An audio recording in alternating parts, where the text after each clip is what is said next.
Hello छात्रों, क्या हाल चाल है आप सभी लोग को। आप सभी लोग मस्ती में हो, पढ़ाई लिखाई चल रहा है आप सभी लोग को। तो आज हम सभी लोग पढ़ने के लिए जा रहे हैं application of Gauss law. Application of Gauss law में क्या पढ़ने के लिए जा रहे हैं बाबू? तो electric field due to solid non conducting sphere using Gauss law. Gauss law के प्रयोग करके एक solid solid non conducting sphere, non conducting वैसा वैसा गोला जो विद्युत का क्या हो, सुचालक न हो, उसे हम से लोग क्या कहते हैं? नॉन कंडक्टिंग स्फीयर कहते हैं। तो ये सभी बात हम से लोग समझेंगे इस वीडियो में। इस वीडियो में हम ये भी समझेंगे कि आखिर जो स्किन क्या एक जो सॉलिड नॉन कंडक्टिंग स्फीयर है, क्या स्किन इफेक्ट दिखाएगा या नहीं दिखाएगा। यदि स्किन इफेक्ट नहीं दिखाएगा तो मुझे क्या करना पड़ेगा, यदि स्किन इफेक्ट दिखाएगा तो क्या करना नहीं पड़ेगा। बात क्लियर? तो नेक्स्ट यहाँ पे आते हैं हम से लोग। वीडियो को स्टार्ट किया जाए, कॉपी पे निकालिए, नोट बनाना स्टार्ट कीजिए। समझिए कि electric field due to solid non conducting ना, ये क्या करें? नन नन मतलब क्या? जो चालकता नहीं दिखलाता उसी को तो हम कहते हैं नॉन कंडक्टिविटी। आप समझिए एक सॉलिड है, सॉलिड क्या है? स्फीयर। स्फीयर कहने का मतलब गोला। आपको मैं दिखाता हूँ गोला किस टाइप का होता है। एक सेकेंड आप लोग मैं दिखा रहा हूँ। देखिए सपोज दैट कि ये जो अपना क्या है, ये अपना क्या है? गोला है। समझिए ये गोला है, क्या है? गोला है। और ये सॉलिड है। और ये क्या है? Non conducting. नॉन कंडक्टिंग मतलब क्या कि ये क्या है? कुचालक है। कैसा है? कुचालक है। और इसके अंदर में ये बात हम मानते हैं कि इसके अंदर में क्या है? पूरा आवेश फैला हुआ है। कैसा है? पूरा पूरा आवेश फैला हुआ है।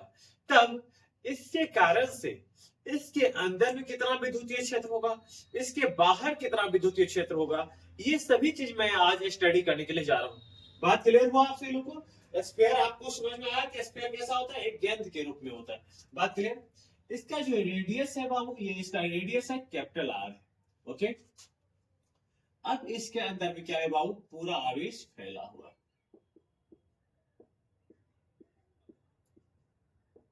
इसके अंदर में क्या है बाबू?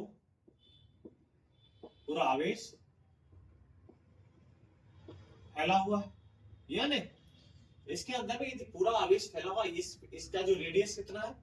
रेडियस कैपिटल आर है। ओके, अब समझिए कि जो गॉस लॉ, आपको एक बात मैंने आपको बताया था कि यदि आपको दो बात बोल दे, सॉलिड या होलो, चाहे कंडक्टिंग बोले या नॉन कंडक्टिंग, हिंदी में सुनिए। यदि सॉलिड मतलब क्या? ठोस सुचालक बोल दे, चाहे ठोस कुचालक बोले, सभी में हमको विद्युतीय फ्लक्स, विद्युतीय क्षेत्र जो होगा वो सुचालक मतलब कि कुचालक के अंदर या सुचालक के अंदर और सुचालक के बाहर या कुचालक के बाहर, दोनों स्टेप पे मुझे इसके अंदर भी विद्युतीय क्षेत्र ज्ञात करना और इसके बाहर भी विद्युतीय क्षेत्र ज्ञात करना है। तो आप सभी लोग यहाँ पे लगाए पहले वेन कैपिटल आर क्या है? बड़ा है किससे? Small are.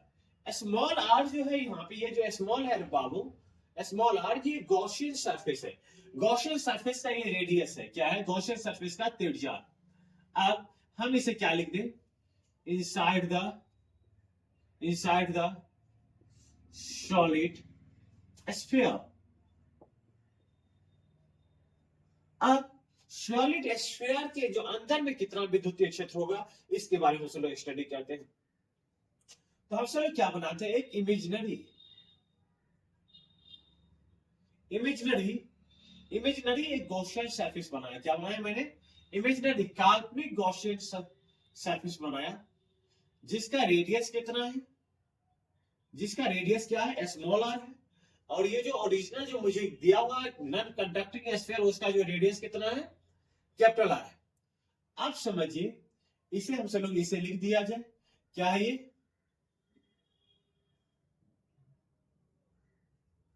इमेजिनरी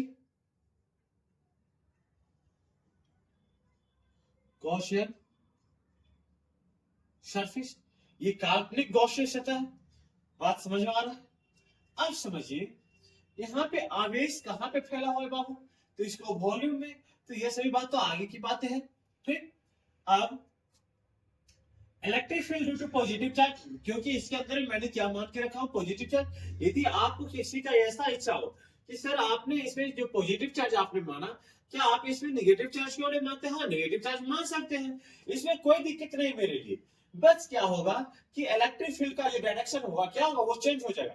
हम सभी लोग ये जानते थे कि electric field due to positive charge क्या होता है, away from the positive charge, और electric field due to negative charge किधर होता है, टुवर्ड्स द चार्ज। ये हम सभी लोग जानते हैं ये बात।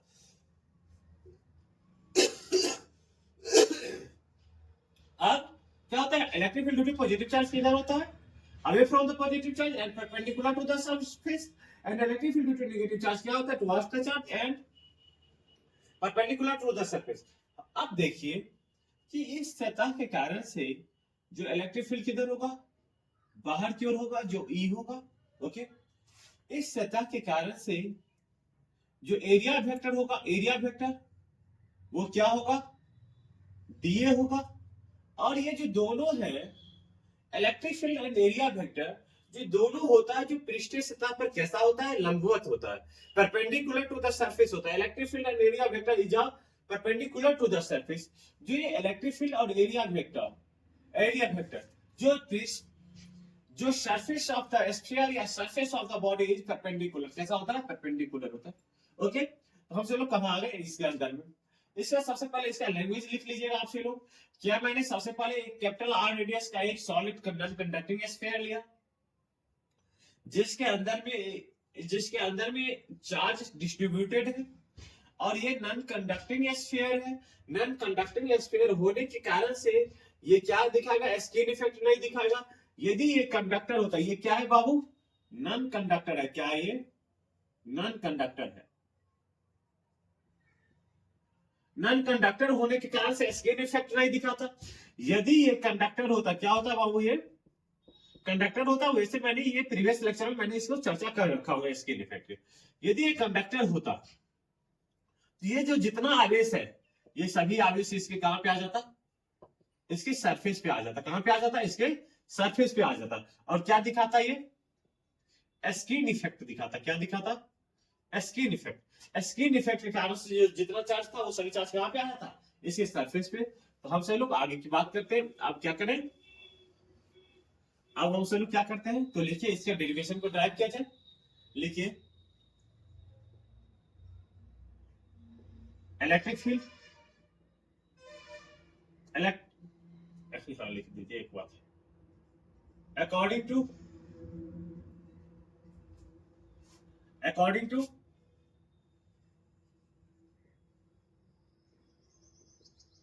definition of electric field,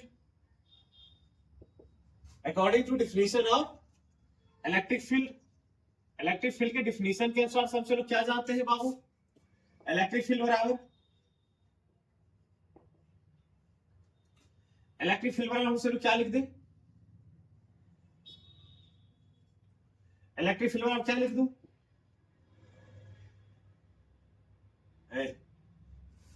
electric field लिखाएगा आप इससे लोग देते हैं, इलेक्ट्रिक फील्ड लिखाएगा क्या, इलेक्ट्रिक फ्लक्स लिखाएगा। क्या लिखाएगा बाबू, इलेक्ट्रिक फ्लक्स। ओके, अब इलेक्ट्रिक फ्लक्स बराबर हमसे लोग क्या लिख दे, इलेक्ट्रिक फ्लक्स बराबर क्या लिख दूं, तो electric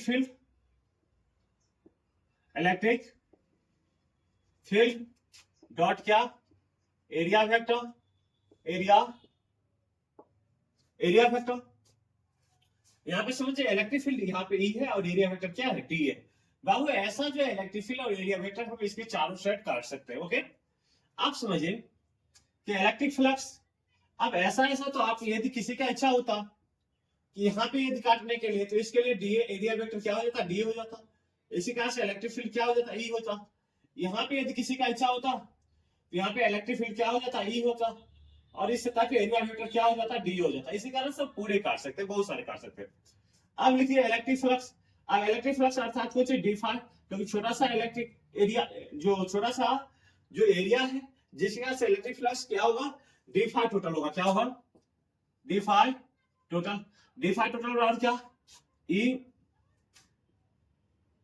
E dot d A plus क्या, E dot d A plus dot dot plus क्या, vector E dot d A लिख सकता हूं, क्योंकि इलेक्ट्रिक फील्ड वेक्टर क्वांटिटी है और एरिया वेक्टर कैसा क्वांटिटी, वेक्टर क्वांटिटी है।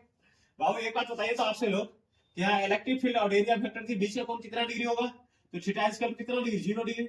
यदि कोई आपसे पूछे कि थीटा स्क्वायर 0 डिग्री क्यों, तो electric field and area vector क्या है? एक दूसरे की क्या है? पैरेलल है। अब पैरेलल है तो थीटा का वैल्यू कितना होता है? 0 होता है।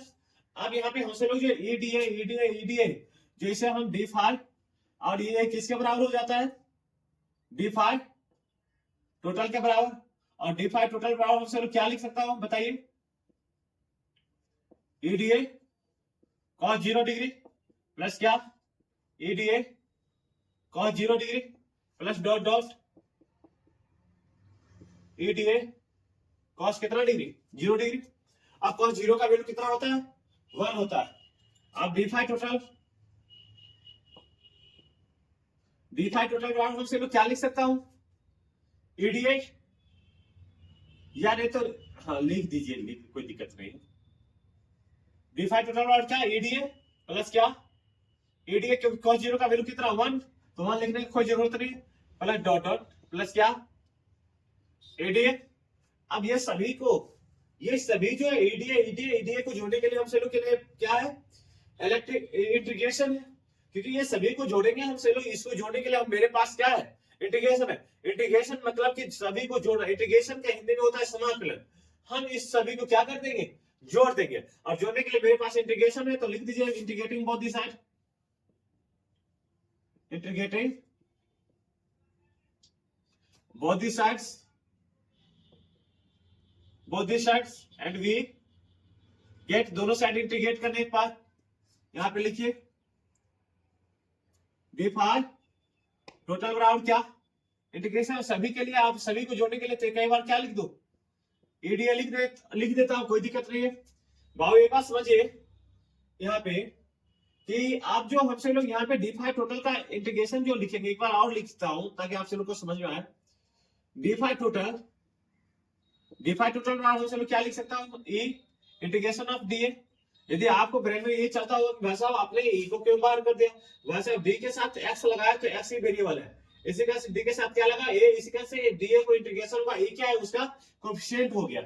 बात क्लियर? अब लिखिए डी फाई टोटल का इंटीग्रेशन क्या हो जाएगा? फाई टोटल और यहाँ पे क्या? ये डी का इंटीग्रेशन क्या? ए। बाबू एक बात आपको मैंने बताया था कि यहाँ जो ए होगा, ए किसका होगा? गॉसियन सरफेस का ए होता है। तो यहाँ पे जो गॉसियन सरफेस का जो ए, गॉसियन सतह का जो एरिया कितना हो जाएगा? ए बराबर कितना मुझे लोग लिख दे? 4 पाई स्मॉल आर स्क्वायर।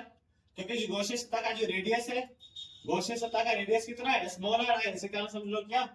ए बराबर क्या? 4 पाई स्मॉल आर स्क्वायर। यहाँ पे लिख दीजिए फाई टोटल बराबर क्या? E 4 pi small R square. Equation first लिख दिए। कोई दिक्कत बाबू यहां तक? कोई दिक्कत किसी को? यहाँ पे किसका एरिया किसका लेना पड़ेगा? गॉसियन सतह। और गॉसियन सतह क्या है? स्मॉल आर वाला तो है मेरा गॉसियन सतह, इसी वजह से उसका एरिया कितना? 4 पाई आर स्क्वायर। लेकिन फिर से ये तो कहां से हम लोगों ने निकाला? According to definition of electric flux ना। अब निकाले according to Gauss law. Gauss law भी तो विद्युतीय फ्लक्स बताता है ना। इसका से लिखिए, यहां से लिख लेता हूं क्या, या इधर कैलकुलेशन आपके लिए इधर रख लेता हूं, यहां पे बता लेता हूं। लिखिए according to Gauss law. Gauss law क्या कहता है बाबू? तो गॉस लॉ ये कहता है कि total charge enclose by close surface to the epsilon naught is equal to electric flux. तो लिख लीजिए इलेक्ट्रिक फ्लक्स बराबर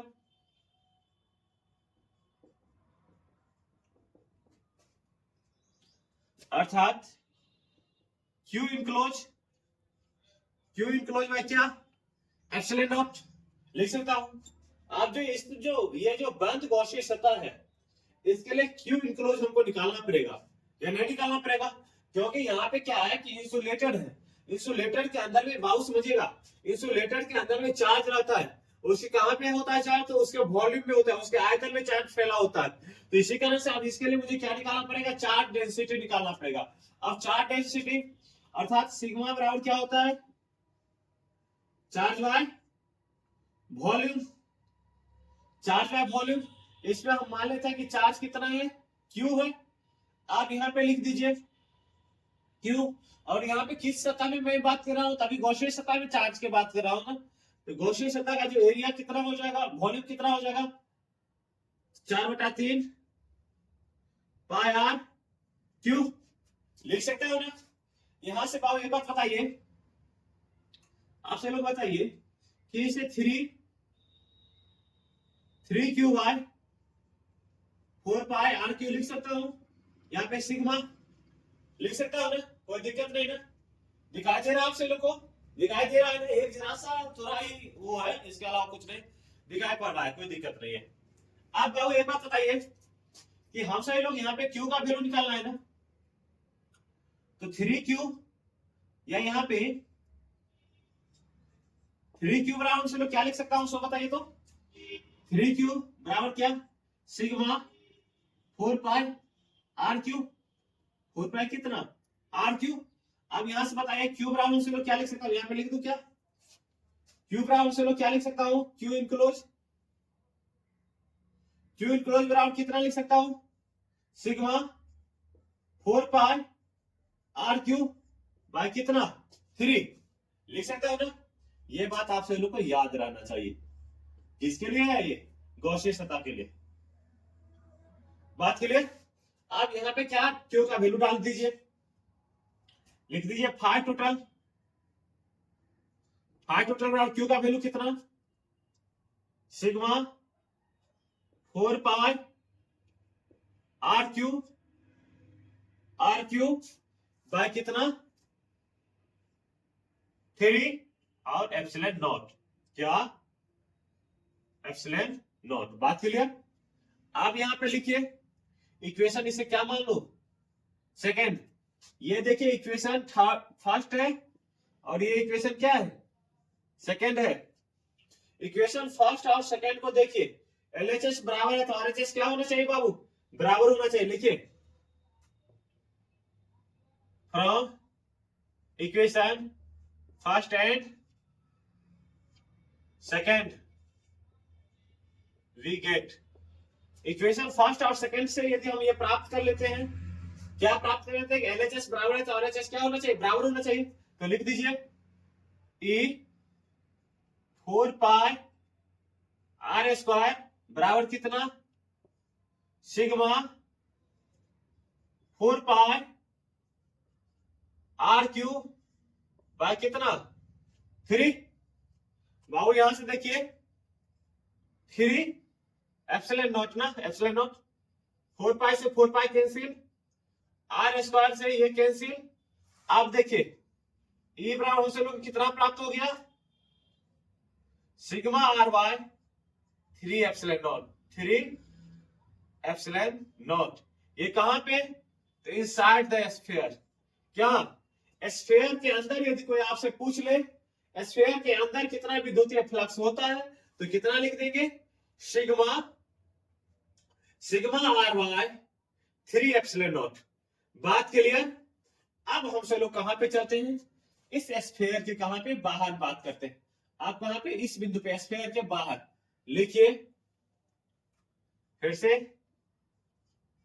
व्हेन कैपिटल आर क्या हो जाए, कैपिटल आर छोटा हो जाए किससे, स्मॉल आर से, अर्थात कहां पे, आउटसाइड। कहां पे, आउटसाइड। आउटसाइड कहने का मतलब क्या, कि आप स्फीयर के बाहर विद्युतीय क्षेत्र कितना होगा। तो स्फीयर के बाहर तो सबसे पहले एक स्फीयर बनाइए, मैंने क्या एक स्फीयर बना लिया।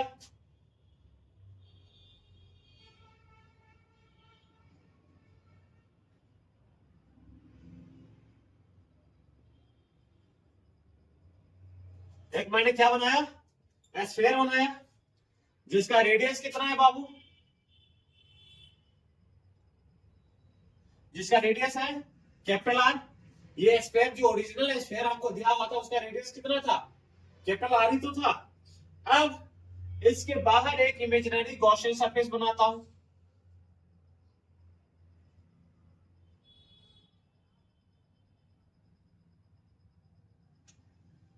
बाहर इमेजिनरी क्या बनाया, गॉसियन सरफेस, जिसका रेडियस क्या हो जाएगा बाबू, जिसका रेडियस क्या हो जाएगा, आर हो जाएगा। क्या हो जाएगा, आर हो जाएगा।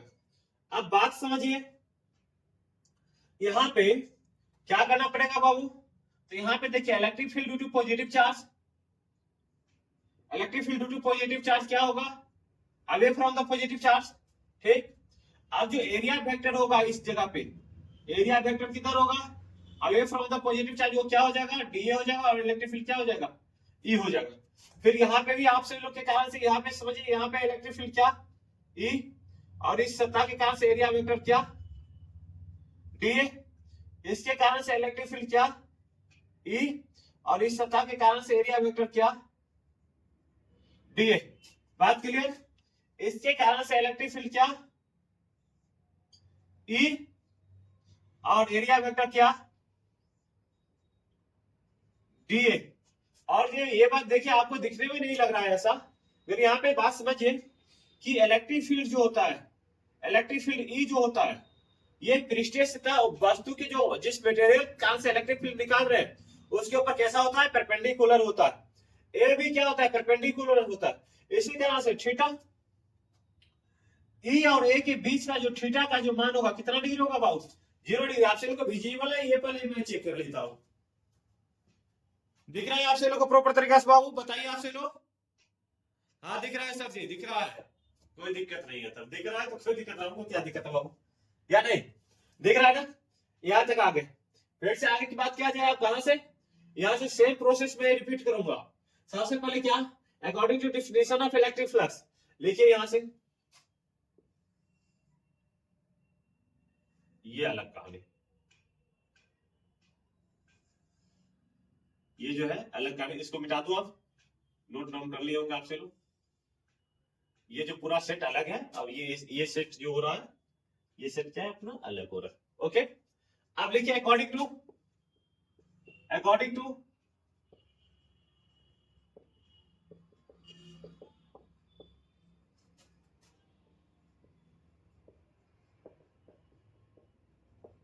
Electric flux. बाबू आप किसी का वीडियो देख लीजिएगा और लास्ट में अपना वीडियो देख लीजिएगा और दोनों कंपैरिजन करके देख लीजिएगा कि किसने कैसा समझाया है। बहुत अच्छा तरीका से आपको समझा रहा हूं, यदि आप एक बार यदि देख लेंगे तो समझिए आपके लिए सभी बात याद ही रह जाएगा, कहीं से कोई दिक्कत नहीं रह जाएगा। बात क्लियर ना, यहाँ पे समझिए। अब यहाँ पे क्या है, according to definition of electric flux, electric flux के डेफिनेशन के अनुसार सबसे लोग क्या जानते हैं, इलेक्ट्रिक फ्लक्स और क्या लिख दो, इलेक्ट्रिक फ्लक्स और क्या, electric field, electric field dot area vector, area, area vector. आप देखिए इलेक्ट्रिक फील्ड, इलेक्ट्रिक फील्ड समझिए, यहाँ पे इलेक्ट्रिक फील्ड क्या है, ई है, और एरिया वेक्टर क्या है, डी है। तो यहाँ पे लिख दीजिए सीधा, डी फाई टोटल बराबर, डी फाई टोटल बराबर से क्या निकाल सकता है बाबू, डी फाई टोटल बराबर क्या, E dot d A plus क्या, E dot d A plus dot dot E dot d A, d phi total, D phi total बराबर क्या, E d A cos 0 degree plus क्या, E d A cos 0, cos कितना degree, 0 degree plus dot dot हो गया, plus क्या, E d A cos 0 degree. दिखाई दे रहा है आप लोगों को, उधर दिखाई दे रहा है ना, ओके दिखाई दे रहा, ओके कोई दिक्कत नहीं बाबू। अब समझिए कि ये सभी के लिए मैं क्या लिख दूं, D phi total, D phi total बराबर क्या, एडीए प्लस क्या, एडीए। क्यों ऐसा लिख रहा हूं, तो कॉस 0 का वैल्यू कितना 1, तो हम चलो एडीए लिख सकते हैं, प्लस क्या डॉट डॉट प्लस क्या, एडीए। बाबू ये सभी चीज के लिए जोड़ने के लिए मान लीजिए यहां तक बहुत सारे है ना, ये सभी को जोड़ने के लिए यहाँ पे बहुत सारे स्टेप कर सकते हैं। ये सभी को जोड़ने के लिए मेरे पास क्या इंटीग्रेशन है, इंटीग्रेटिंग बोथ साइड कर दीजिए, इंटीग्रेटिंग, इंटीग्रेटिंग क्या, बोथ साइड्स, दोनों साइड इंटीग्रेट करने के बाद लगा दीजिए यहाँ पे D phi total, D phi total और इंटीग्रेशन ऑफ ईडीए। ये सभी को जोड़ने के लिए एक ही बार ईडीए ले लिया, यहाँ पे डी फाई टोटल का इंटीग्रेशन क्या होगा, फाई टोटल हो जाएगा, और यहाँ ई और डी का इंटीग्रेशन क्या ए। अब बाबू एक बात बताइए, यहाँ पे जो एक किसका लेना पड़ेगा हमसे लोगों को, गॉसियन सरफेस का ए लेना पड़ेगा ना। गॉसियन हमेशा आपको याद रखना चाहिए, यहाँ पे किसका गॉसियन सरफेस का ए। यहाँ पे लिख दीजिए फाइव टोटल ग्राउंड क्या ई 4 pi are square, equation third. बात क्लियर। आप कहां से हमको चलना पड़ेगा, अकॉर्डिंग टू गॉस लॉ। देखिए यहाँ पे कहां से चले थे, अकॉर्डिंग टू गॉस लॉ लिखिए, according to Gauss law, according to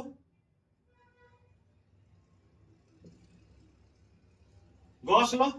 Gauss law के हिसाब से क्या लिखूं, तो गॉस लॉ ये कह रहा है कि electric flux for total charge enclosed by closed circuit to the epsilon naught. लिख दीजिए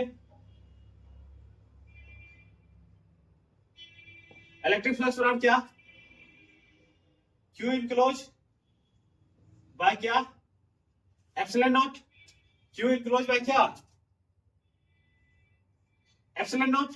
अब क्यू इनक्लोज तो भाई साहब गॉसियन सरफेस में कितना चार्ज है बाबू, तो अब इसके लिए हमसे लोग क्या निकालना पड़ेगा, चार्ज डेंसिटी। यहां पे मैं निकाल देता हूं, समझिए कि यहाँ पे अभी जो चार्ज कहां पे फैला हुआ है, तो भाई साहब ओरिजिनल स्फीयर में फैला हुआ है। कहां पे, ओरिजिनल स्फीयर में। तो यहाँ पे सिग्मा बराबर क्या लिख दूं, सिग्मा बराबर चार्ज बाय वॉल्यूम। चार्ज इसके अंदर में हमसे लोग क्या मान लेते हैं, क्यू। यहां पे लिख दीजिए क्यू, इसका वॉल्यूम का कितना होगा भाई, स्फीयर का जो वॉल्यूम कितना होगा 4/3 कैपिटल आर क्यू, 4/3 पाई कैपिटल आर क्यू। इसे हमसे लोग अब इसे क्यू बराबर से लोग क्या लिख सकता हूं, क्यू बराबर यहाँ पे 5 है, सिग्मा है ना, क्यू बराबर क्या sigma 4 pi R Q by कितना 3। लिख सकता हूं या नहीं लिख सकता हूं बाबू, बताइए। लिख सकता हूं, आप समझिए। यहां पर हम लोग ने किसका मान निकाल लिया, क्यू का मान निकाला, किसका क्यू इनक्लोज का, क्यू इनक्लोज का। यहां पे दे दीजिए 5 टोटल बराबर कितना, तो कितना है बाबू sigma 4 pi R Q by कितना 3 बाय कितना एप्सिलॉन नॉट। लिख सकता हूं ना, आप लिखिए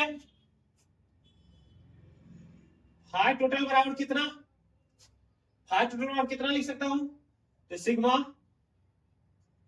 4 पाई आर क्यू बाय कितना 3 एप्सिलॉन नॉट, इक्वेशन कितना 4।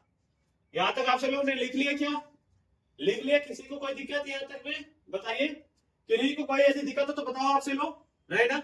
अब इससे आगे की बात करूं तो इस साइड मिटा लेता हूं, इस साइड इरेज कर लो, मिटा लूं क्या, मिटा लेता हूं इधर, समझिए। यहां पे मिटा दूं क्या, ये पार्ट मिटा दूं, पूरा सेट मिटा लेता हूं, समझिएगा बात। आप सब लोग जब तक नोट बनाइए, जल्दी जल्दी नोट डाउन कीजिए, ओके। समझिए बात को, लिखिए यहां पे क्या, according to Gauss law, according to Gauss law, Gauss के नियम के अनुसार से, अरे भाई साहब गॉस नियम तो बता दिया मैंने अकॉर्डिंग टू गॉस लॉ मैंने क्लियर कर लिया। अब लिखिए from equation third and equation 4, equation third and equation 4, from equation third and equation 4 we get, equation और थर्ड और 4 को देखिए तो एलएचएस क्या, देखिए यहाँ पे एलएचएस बराबर है तो आरएचएस क्या होना चाहिए, बराबर होना चाहिए। लिख दीजिए यहाँ पे E 4 pi small R Q बराबर क्या sigma 4 pi capital R Q by कितना 3 एप्सिलॉन नॉट। अब यहाँ पे ई, यहाँ देखिए 4 पाई से 4 पाई को तो कैंसिल कर ही लीजिए। अब ई बराबर से लोग क्या लिख सकता हूं, तो सिग्मा आर क्यू बाय क्या 3 एप्सिलॉन नॉट आर क्यू। ये क्या है बाबू, ये जो है आउटसाइड एक सॉलिड नॉन कंडक्टिंग स्फीयर के आउटसाइड कितना इलेक्ट्रिक फील्ड होता है, तो इतना इलेक्ट्रिक फील्ड होता है। बात क्लियर? यदि आपसे कोई पूछे कि सॉलिड नॉन कंडक्टिंग स्फीयर के आउटसाइड इलेक्ट्रिक फील्ड कितना, तो sigma R Q R 3 epsilon naught R Q small R Q होता है। यदि आपसे आपको यह पूछ ले कि इसके सरफेस पे कितना इलेक्ट्रिक फील्ड होगा, ये सरफेस पे कितना इलेक्ट्रिक फील्ड होगा, तो आपसे लोग ये लिख दीजिए, व्हेन कैपिटल आर अप्रोक्सीमेट किया स्मॉल आर, ये कहां था, ये कहां था भाई साहब, आउटसाइड था, आउटसाइड ऑफ स्फीयर, ये लिख दीजिए आउटसाइड ऑफ स्फीयर, स्फीयर के बाहर था। अब ये कहां की बात कर रहा हूं, सरफेस पे। अब सरफेस पे बात कर रहा हूं तो ई बराबर क्या, ई बराबर क्या, देखिए ये जो गॉसियन सतह है, गॉसियन सतह को मैं यहाँ पे ड्रॉ तो कर सकता हूँ इसकी जस्ट हटा करके, अर्थात क्या यहाँ पे जो स्मॉल आर है किसके बराबर हो गया, कैपिटल आर के बराबर। अब देखिए यहाँ पे ई बराबर क्या हो जाएगा, सिग्मा आर क्यू बाय क्या 3 epsilon not capital R Q से आर क्यू कैंसिल, ई बराबर कितना सिग्मा बाय 3 एप्सिलॉन नॉट, ये कहां पे हो गया, electric field on the surface, on the surface of non conducting sphere, surface of non conducting sphere. बात क्लियर? यहां तक आपसे लोग कोई दिक्कत, एनी प्रॉब्लम आपसे लोग, यदि कोई दिक्कत हो आपसे लोग को तो आपसे लोग कमेंट करेंगे। Thank you.